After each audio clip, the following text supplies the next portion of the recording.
Hi, welcome to Quid Pros Quo. I'm Rin. And I'm Zac. And we are on episode 3 of our Real Artists Don't Starve series.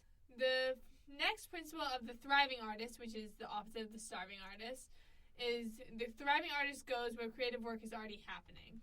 Yeah, in the book, Goins is talking more along the lines of like moving and being like physically inside of a spot where creative work is already happening.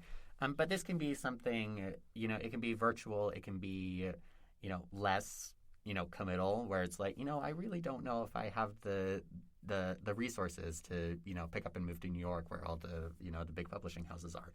Mm-hmm.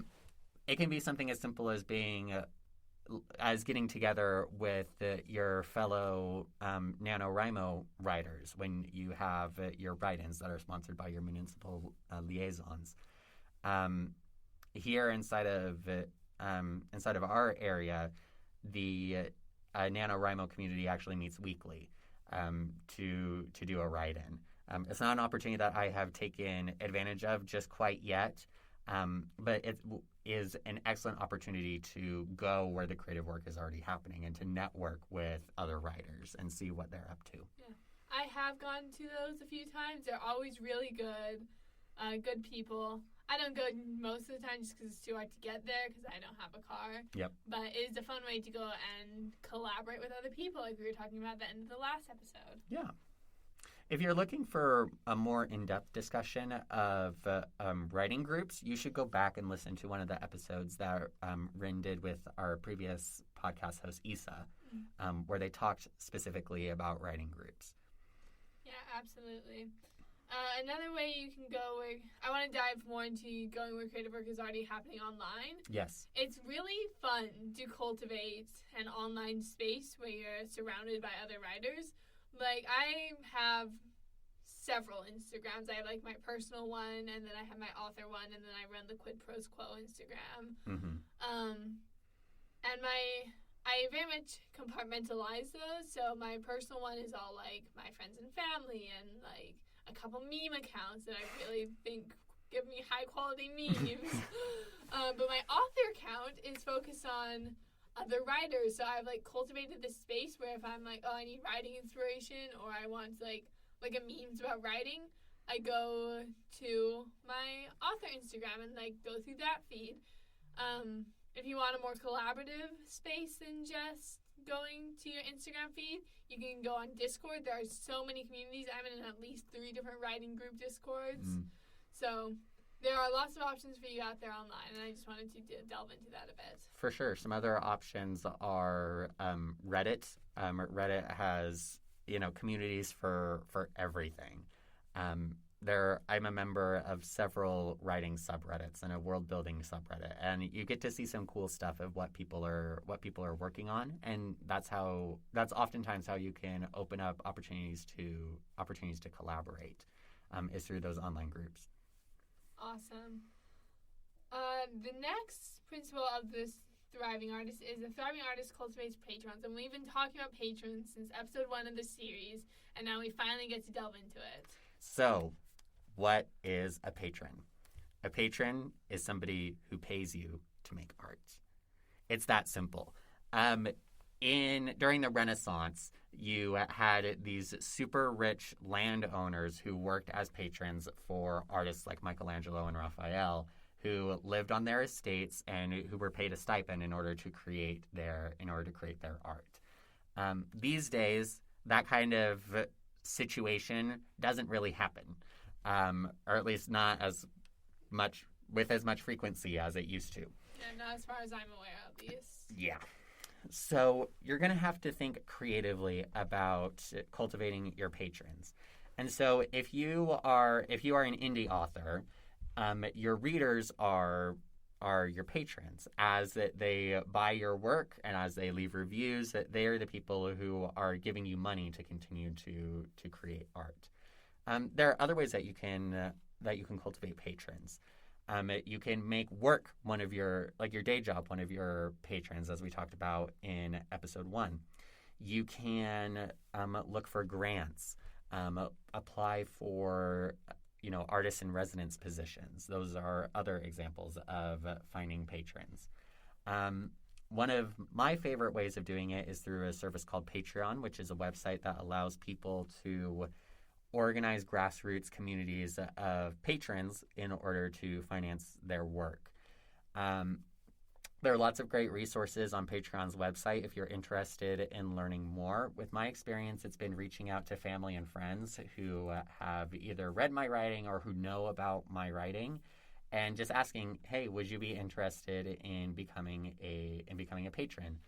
And that's how I've gotten my patrons, who now, supply me with a monthly stipend to write, which is a really great setup for me, because it means I can count on money coming in every month that I can set aside for, new writing software or website hosting costs or ad spending, or, commissions, whatever that may be. That knowing that money is there helps me to think about, okay, I can do, there are things that I can do writing wise I might not otherwise be able to. Yes, absolutely. It goes back to the first principle in the first episode, where you need to have a comfortable living standard. Yes. Before you can do it, you need to have some money to put towards your art, Mm-hmm. because art's not free to make. It costs time, it costs energy, and sometimes it costs money. Mm-hmm. So the next principle is the thriving artist is stubborn about the right things. And I think to a degree it's up to each artist what is the right thing for them. Mm-hmm. Like, for example, we've talked about this before. Like, you don't believe in publishing your own novels as self-publishing. Right. Whereas I self-published my first novel. I really wanted that experience. I wanted that peek into the self-publishing world. Mm-hmm. And now, having done it, I know I don't want to do it again. It's so much work, guys. So, for Zach, that's the right thing. And now for me, that's the right thing, is to be stubborn about, traditional publishing. But there could be, other right things that you want to be stubborn about that are just better for you. Yeah, sometimes this can be being stubborn about elements of your story. So, for example, the story that I'm currently querying is a tragedy. You cannot, there's no way to jimmy it to make it not a tragedy. And so for example, if an agent were to come back and be like, hey, I really like your work, it's just kind of a bummer, that would be a deal breaker for me, where it's I can't really tell the story that I want to tell and make it into having a happy ending, because the point is that it doesn't have a happy ending. Absolutely. If you change it, then it changes everything about the work. Mm-hmm. So that's an example of, a story element that you're stubborn about, which is not an excuse to be uncooperative with an editor or with an agent. Yes. There are some things that you just need to kill your darlings on and move on. But sometimes there are things that are just so core to the story that you can't let them go, or so core to your message as an author that you can't let them go. Absolutely. Yeah, one thing I think of is my friends are romance authors, but they're also devout Christians, and they I'm not going to write sex into my romance. Yes. And so they have a hard time in the romance industry where there's a lot of sex in the writing. People love their smut. Yeah, apparently. Can't relate. But they just had to find their editors and their agents that are okay representing what they want, because I wish I could remember who told me this anecdote, but it was some lecturer in a creative writing class, and they were yeah, I was querying this book right after 50 Shades of Grey came out, and that's all they thought the market wanted, because 50 Shades of Grey was doing so good. Yeah. But then they were oh, it was in the book I was reading, Girl Wash Your Face by Rachel Hollis. Yes. She was I'm not going to write sex into my story, and eventually she did find someone who I think she found someone who took the book. I can't remember. It might have been just too light and fluffy for the market at the time, but, But Hallmark is a thing. That Hallmark has to be a thing. And there are, there are Christian readers and other religious Yes. readers who definitely do want that, and it's hard Yes. for them to find. So, there is a market out there for your book. You just have to make sure you're looking in the right place. Yeah, one of my former history teachers is actually in that boat, where she is a a romance author who writes wholesome, Clean romance. and she has her niche, and she has her publisher who looks towards that niche, and that's a great example of something to be stubborn about. Another example that I think about is are actually two science fiction authors. One of them is Ursula Le Guin. Inside of her book Wizardiversity, which is not a science fiction book, it is a fantasy book, but she was very adamant about having her character not be white. And at the time, that was something that was hugely taboo inside of the publishing industry. And so she kind of snuck it in there where if you weren't paying attention, you wouldn't know specifically that the main character isn't white. But that was something that she felt passionately about and that she pushed into the writing.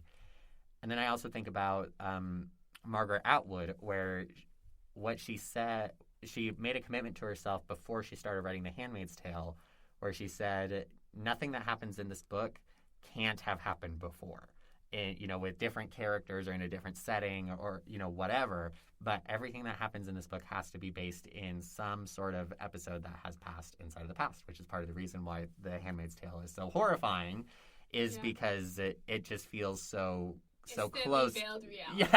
Yes. Yeah, absolutely. Oh, with the Ursula Le Guin stuff? Yes. It was like, you don't want to pull a J.K. Rowling. Oh, my word. In the rule of thumb, you just don't ever want to pull a J.K. Rowling where you, retcon something, yes. I think is the term. Yes. Where, you're like, oh, actually, Hermione's black. Yeah. And it's like, and then, you have readers scouring the text to prove she's not, which is, the racist implications of that are something we're not going to go over right now. But, if you want to write diversity into your story, and we have a couple episodes on, writing diverse characters, so you should go back and listen to those.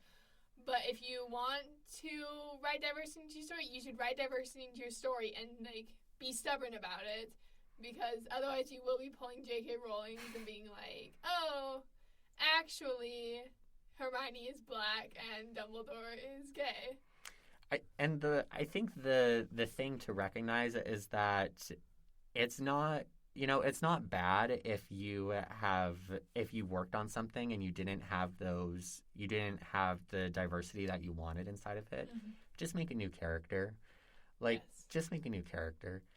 Because it's a lot easier, and it's a lot easier on the reader to create a new character that they can learn to love on the grounds that they are who they are, rather than trying to convince the readers to love a character based on new grounds mm-hmm. that they didn't know about before, which I think is part of the reason why people get upset when there are these retcons about, oh, Dumbledore is gay, Hermione could be black, and it's like, well, I mean, sure, whatever. When people are falling in love with the characters, they fall in love with them as a certain way, and when you change something about that, it threatens the relationship.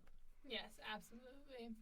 And also, it's not good representation to retcon stuff in. Yes. So that's maybe the most important part. But anyways, this has been episode 3 of our Real Artists Don't Starve series. We will see you next week for our 4th and final episode 4. Thanks for listening to Quid Pros Quo.